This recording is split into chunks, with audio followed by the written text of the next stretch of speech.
नहीं ना ना ना ना ना, पार्ट टू नहीं भाई साहब, पार्ट टू बिल्कुल भी नहीं। तो क्या इतनी बुरी है ये मूवी? अरे भाई साहब समझ तो गई होंगे आप लोग, राजा साहब राजा साहब राजा साहब राजा साहब। भाई साहब नहीं, जब इतनी लंबी फिल्म बनाएंगे और इतना पैसा लगाएंगे तो कुछ ना कुछ तो अच्छा आएगा ही। तो वैसे ही बहुत सारे मोमेंट हैं इस फिल्म में जो आपको अच्छे लगेंगे, गुदगुदाएंगे, हंसाएंगे। इवन अगर वन लाइनर बोलें जो आप खोज रहे हैं, वो भाई साहब अपने प्रभास जी का कैरेक्टर वो भी ठीक ठाक जा रहा है। मगर हॉरर कॉमेडी की खुजली एक ऐसी आई है ना, एक हॉरर कॉमेडी आती है और बहुत पैसा कमा लेती है। उसके बाद से भाई साहब मैडॉक फिल्म ने एक हॉरर कॉमेडी यूनिवर्स ही घोषित कर दिया। हर किसी को लगा कि हॉरर कॉमेडी बनाओ और पैसा कमाओ। प्रभास भाई साहब पता नहीं क्यों, मतलब आप सोचिए कि बाहुबली ने उनको ऐसा एस्टैब्लिश किया कि मतलब हर जगह पैन इंडिया के तौर पे मैं बता रहा हूं कि 100 करोड़ से कम तो भाई साहब की कीमत लगती ही नहीं है। अगर हम इंटरनेट की माने तो 400 करोड़ के आसपास का आंकड़ा मैंने पढ़ा है अलग अलग जगह। अब 400 करोड़ की ये पिक्चर है जिसमें कि 100 करोड़ रुपए केवल और केवल प्रभास ने लिए हैं भाई साहब। उसके बावजूद भी ये कूड़ा, हाँ लेकिन प्रभास अच्छे लगे हैं, अपने बॉडी पे बहुत काम किया है, चार्मिंग लगे हैं और यंग लगे हैं, पहले से और ज्यादा यंग लग रहे हैं। सिनेमेटोग्राफी अच्छी है, बहुत सारे सीन, बहुत सारे एकदम आपको अच्छे लगेंगे। मतलब पीछे की सीनरी, लोकेशन, गाने बहुत भव्य भव्य बनाए हैं। मगर गाने में जो म्यूजिक बज रहा है बस वो ठीक ठाक ही है। वीएफएक्स, मतलब इतनी बड़ी फिल्म 400 करोड़ के हिसाब वाला वीएफएक्स तो नहीं दिखा भाई मेरे को। अब आपकी, अगर आप लोगों को दिखा हो तो आप लोग जरूर कमेंट करके बताइएगा। नमस्कार, शुरू हो चुका है राजा साहब का रिव्यू। मेरे को समझ ही में नहीं आ रहा है कि इतना बड़ा स्टार, इतनी बड़ी फैन फॉलोइंग, इतनी बड़ी टीम भी होगी उनकी, जरूर होगी क्योंकि बहुत बड़े स्टार है वो।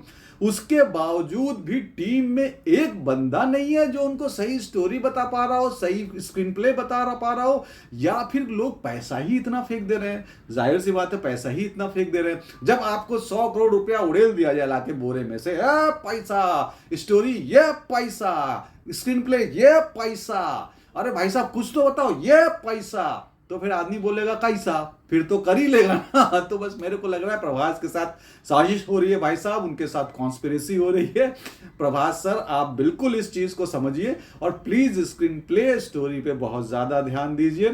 संजू बाबा आपने मस्त मौला है, उनको साइन किया जाता है, वो आते हैं और बोल के चले जाते हैं। संजय दत्त साहब जो है, जो भी करना था ऐसा लगता है कि बस उन्होंने कर लिया है। अब वो सिर्फ मौज लेने को एक्टिंग कर रहे हैं हर फिल्म में। अभी धुरंधर देख लीजिए आप, और धुरंधर के बाद अब राजा साहब देख लीजिए। जबकि इसमें आप हमें स्पॉइलर नहीं दूंगा क्या बने हैं क्या नहीं, हालांकि आपने ट्रेलर देखा होगा तो आपको पता चल ही गया होगा कि संजय दत्त साहब का किरदार क्या है इस फिल्म में। लेकिन वो किरदार बिल्कुल आपको अलग नहीं लगेगा धुरंधर वाले किरदार से। बिल्कुल वैसे ही बोलना, वैसे ही चलना। हालांकि संजय दत्त सर का अपना एक ऑरा है, उसको नहीं हम मतलब कुछ भी नहीं कह सकते। लेकिन हाँ, मतलब बस ये है कि गड्ड मड क्यों फिल्म बना रहे इतनी जल्दी जल्दी। फिल्मों का कुछ तो मतलब सेंस होना चाहिए भाई। अब आप अगर एक प्रभास फैन है तो हाथ जोड़ के विनती है भाई साहब, बिल्कुल भी आप जो है हताश मत होइएगा, मुझे माफ कर दीजिएगा। मैं आपको बिल्कुल क्रिटिसाइज नहीं कर रहा हूं, मगर हाँ ये फिल्म जरूर थोड़ी ऐसी है, बिल्कुल आपको लंबी लगेगी, मजा नहीं देगी, कहीं भी आप पहुंच नहीं पाएंगे। स्क्रीन प्ले बहुत ही इतना झोल है कि एक पॉइंट से शुरू करके आप बी पॉइंट पे पहुंचेंगे और बी पॉइंट से आपको लगेगा बस अब जो है डी तक पहुंचेंगे, जेड तक पहुंचेंगे, लेकिन फिर वापस जो है वो ए से शुरू हो जाती है। ऐसा है। एक्टिंग पे तो कुछ बात नहीं की जा सकती क्योंकि भाई प्रभास है, सब बड़े एक्टर हैं, तो ठीक है एक्टिंग जो है ठीक ठाक ही है सबकी, लेकिन कहानी कहीं पहुंचती नहीं है। तो भाई हम भी कहीं पहुंच नहीं सके। तो आप अपने दोस्त को अगर आप देख चुके हैं तो जाने से रोकिए, ये आपका पहला कर्तव्य है। और अगर आप जाके आ चुके हैं तो प्लीज प्रायश्चित के लिए कम से कम 1-2 घंटा आप जो है योगा या मेडिटेशन पे बैठ जाइएगा। यही था इसका रिव्यू। अच्छा लगा हो तो ठोको ताली के साथ साथ कमेंट मार दीजिएगा, आपको सिद्धू जी की कसम। फिर मिलेंगे यहीं इसी चैनल पे, आइएगा जरूर। व्यस्तता चल रही है, दिहाड़ी चल रही है बाहर, इसलिए थोड़ा लेट में आ रहा हूं। बीच में थोड़ा बीमार भी था, लेकिन गुरु जाऊंगा नहीं, छोड़ूंगा नहीं, पकड़ के रखूंगा, आता रहूंगा। जय हिंद, जय भारत।